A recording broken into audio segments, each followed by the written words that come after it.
دعویٰ ہے کہ چین کو مجبور کیا جائے گا کہ ڈس انگیجمنٹ کرے، اپنی فوجوں کو بھارتی علاقوں سے نکالے۔ لیکن عزیزان ہماری اطلاعات یہ ہیں کہ چائنا بھارتی علاقوں سے فوجیں نکال نہیں رہا ہے بلکہ بڑھاتا جا رہا ہے، کیونکہ چائنا نکسالی تحریک کے علیحدگی پسندوں کے ساتھ بھی رابطے میں ہے۔ وہ نکسالی تحریک کے لوگ جنہوں نے آج سے 6-7 دن پہلے بھارتی فوج کے 30 سے زائد اہلکار مار ڈالے تھے اور 50 سے زائد کو گرفتار کر لیا تھا، اب اطلاع سامنے آ رہی ہیں کہ چھتیس گڑھ کے اندر گرفتار ہونے والے بھارتی فوجیوں کو قیدیوں کے تبادلے میں رہا کروایا جا رہا ہے۔ یعنی ماؤ نواز نکسالی تحریک کے علیحدگی پسند اپنے قیدیوں کو رہا کروا رہے ہیں، اپنے ساتھیوں کو رہا کرا رہے ہیں، بدلے میں بھارتی فوجیوں کو چھوڑا جا رہا ہے۔ لیکن دنیا بھر کے اندر بھارتی فوج کی جگہ ہنسائی ہوئی ہے، جس سے پتہ چل گیا ہے کہ بھارتی فوج کے پاس اتنی صلاحیت نہیں ہے کہ وہ علیحدگی پسندوں سے نمٹ سکے، اور چائنا ناظرین بھارت کے ساتھ ملحقہ سمندری علاقوں کے اندر بھی جنگی مشقیں جاری رکھے ہوئے ہے۔ ساؤتھ چائنا سی کے اندر چائنا کی جانب سے خطرناک بحری جنگی جہازوں کی پیٹرولنگ ہو رہی ہے، جس سے بھارت، امریکہ اور دیگر ان کے اتحادیوں کو تھریٹ کیا جا رہا ہے۔ آگے بڑھنے کا جو آج کی چوتھی بڑی خبر ہے یہ ناظرین بھارت ہی سے ہے۔ بھارت کے اندر اقلیتوں پر ظلم ہونا معمول کی بات ہے، مسلمانوں کو ٹارگٹ کیا جاتا ہے، مسلمانوں کو شہید کیا جاتا ہے۔ اب ناظرین دلت نسل کے ہندوؤں پر بھی ظلم کا سلسلہ بڑھتا جا رہا ہے۔ 2 دلت نسل کے ہندوؤں کے سر کاٹ دیے گئے ہیں۔ کہا جاتا ہے اس میں بی جے پی کی غنڈہ حکومت، انتہا پسند حکومت ملوث ہے، اور بھارت کے اندر دلت نسل کے ہندوؤں کے قتل پر احتجاج بھی دیکھنے میں آ رہا ہے۔ ناظرین سکھوں پر ظلم ہو رہا ہے، عیسائیوں پر ظلم ہو رہا ہے، مسلمانوں پر ظلم ہو رہا ہے، دلت نسل کے ہندوؤں پر ظلم ہو رہا ہے، اور اسی طرح سے دیگر اقلیتوں پر بھی، برادریوں پر بھی ظلم ہو رہا ہے۔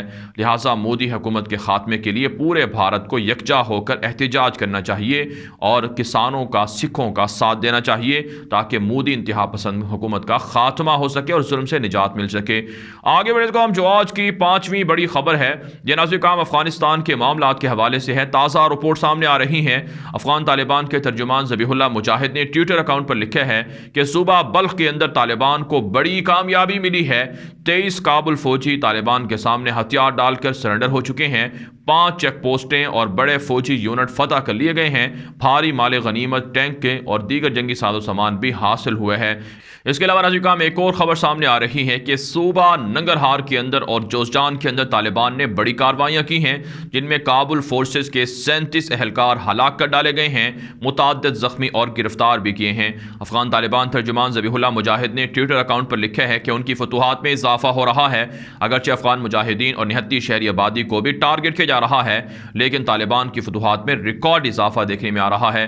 اس کے علاوہ ناظرین طلوع میڈیا نیٹ ورک نے رپورٹ جاری کی ہے کہ 9 مشتبہ افراد کو گرفتار کیا گیا ہے جو ٹارگٹ کلنگ کے واقعات میں ملوث تھے۔ لیکن ناظرین افغانستان کے اندر امراللہ صالح، اشرف غنی کے خلاف جو ورثاء ہیں ان کا یہ ماننا ہے کہ یہ جھوٹ بول رہے ہیں، دراصل جو اصل قاتل ہیں ان کو نہیں پکڑا گیا ہے۔ کابل حکومت اپنے مخالفین کو خود راستے سے ہٹا رہی ہے۔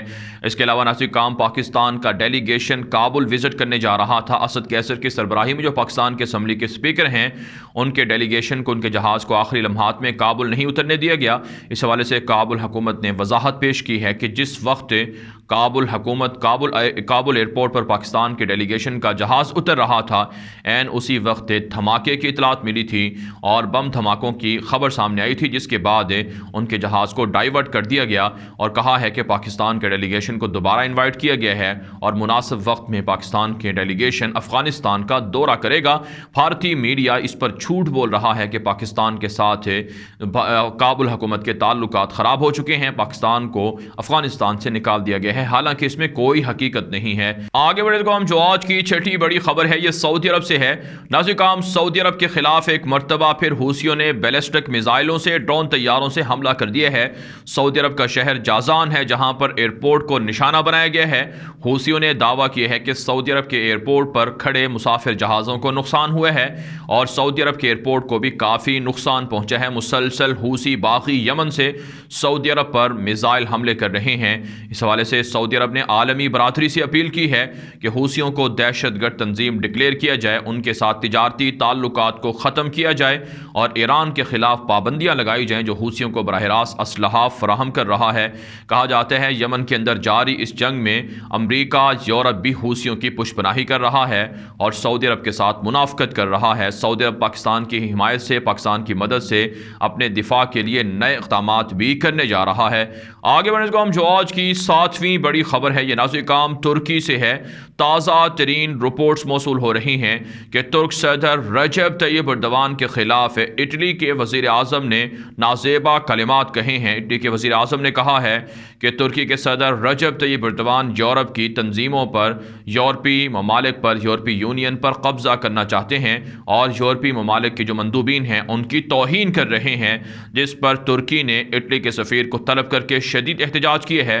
کہا جاتا ہے کہ اٹلی ترکی کی جو محبتیں ہیں یا ترکی کی سفارتی تعلقات ہیں ان کو پاؤں تلے روند رہا ہے۔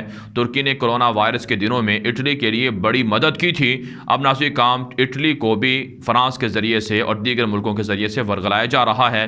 دراصل نازل کام یورپ کو ترکی کی بڑھتی ہوئی معاشی ترقی سے خطرہ ہے۔ ترکی کے اندر استنبول کنال کے نام سے اردگان نے جو منصوبہ شروع کیے ہے، اس پر یورپ کو تکلیف ہے کہ آبنائے باسفور سے جہاں سے آزادانہ نقل و تجارت ہوتی تھی اس کے متبادل نیا روٹ ہے تو یہ اردگان کیوں بنا رہے ہیں، اور پھر بحر اسود کے اندر جو ترکی کی فوجیں کامیابی سے سرگرمیاں سر انجام دے رہی ہیں، گیس اور پیٹرول کے ذخائر تلاش ہو رہے ہیں، اس پر بھی یورپ کو تکلیف ہے۔ اور لیبیا کے اندر جو ترکی کی انویسٹمنٹ ہے، ترکی کی وہاں پر فوجی اڈے ہیں، اس پہ بھی یورپ کو تکلیف ہے، اس لیے اردگان اور ترکی کے خلاف اس طرح کے بیانات سامنے آ رہے ہیں۔ لیکن دوسری طرف نازل کام طیب اردگان کی حکومت نے کہا ہے کہ لیبیا کے اندر بھاری سرمایہ کاری ترک تاجر کر رہے ہیں، لیبیا کا تعاون جاری رکھا جائے گا، اور اسی طرح سے سلطان فاتح کے نام سے جو باہری جہاز ہے اس نے بحر اسود کے اندر گیس اور پیٹرول کی ذخائر کی تلاش کے لیے نئی مہم بھی شروع کر دی ہے۔ آگے بڑھنے کو ہم جو آج کی 8ویں بڑی خبر ہے یہ اردن سے ہے۔ نازل کام اردن کے بادشاہ کنگ عبداللہ ثانی سے امریکہ کے وزیر خارجہ انٹونی بلنکن نے فون پر بات چیت کی ہے اور اردن کے اندر ہونے والی بغاوت کے حوالے سے اور امن و امان کے حوالے سے ڈسکشن ہوئی ہے۔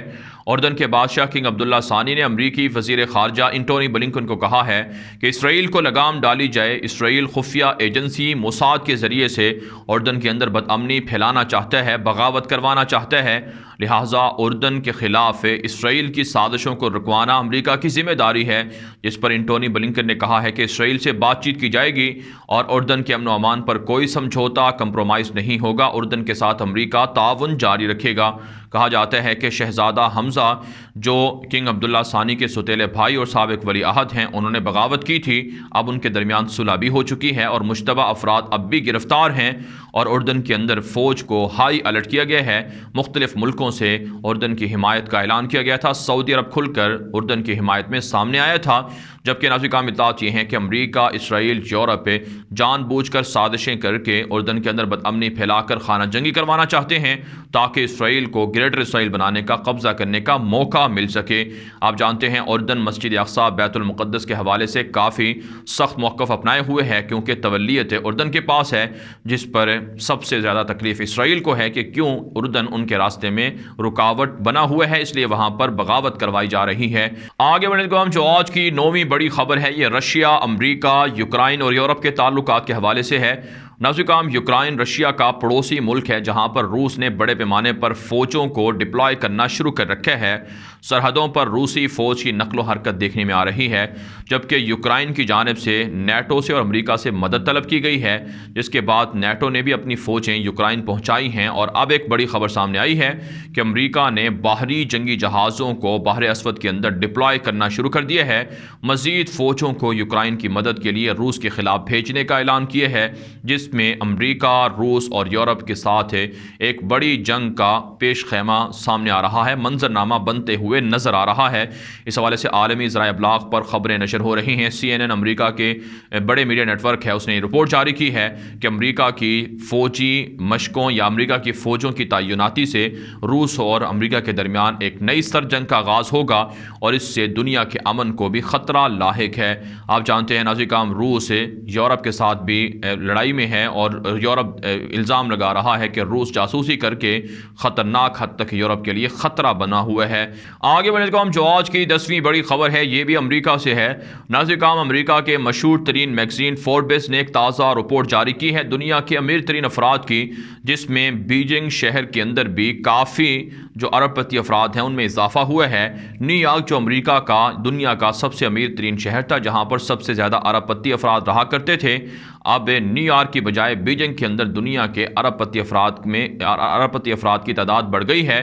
نیو یارک کے اندر تقریباً 99 ارب پتی افراد رہتے ہیں جبکہ بیجنگ کے اندر 100 رہتے ہیں۔